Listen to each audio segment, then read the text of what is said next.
नमस्कार. शासन 4 यूट्यूब चॅनलवर आपलं सर्वांचं खूप खूप स्वागत आहे.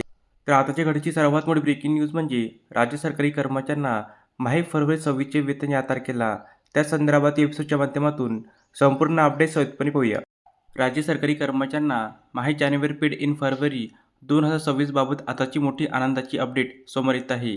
या संदर्भात राज्य सरकारच्या शालेय शिक्षण विभागाकडून दिनांक 23 जानेवारी 26 रोजी महत्त्वपूर्ण शासनाने निर्गमित करण्यात आलेला आहे.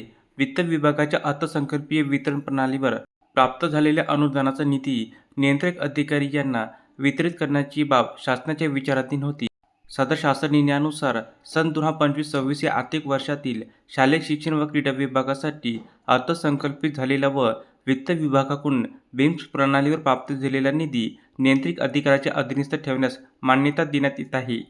यामध्ये सर्वसाधारण शिक्षण, प्राथमिक शिक्षण, नगरपालिका शाळा, मंडळाचे, जिल्हा परिषदांचे प्रशासकीय अधिकारी, माध्यमिक शाळांची तपासणी, जिल्हा परिषद व पंचायत समिती अधिनियम 1961च्या कलमानुसार जिल्हा परिषदांना स्वप्रयोजन अनुदाने, शिक्षकांचे प्रशिक्षण, माध्यमिक शिक्षण, मुलींसाठी शासकीय माध्यमिक शाळा, अशासकीय माध्यमिक शाळांना व कनिष्ठ महाविद्यालयांना, सहाय्यक क्रीडा व युवक सेवा, सचिवालय सामाजिक सेवा, शालेय शिक्षण, क्रीडा विभाग इत्यादी लेखाशीर्षकाखाली नियंत्रित अधिकारी याच्या अधीनस्थ राहून निधीचे वितरण करण्यात आले आहे. धन्यवाद.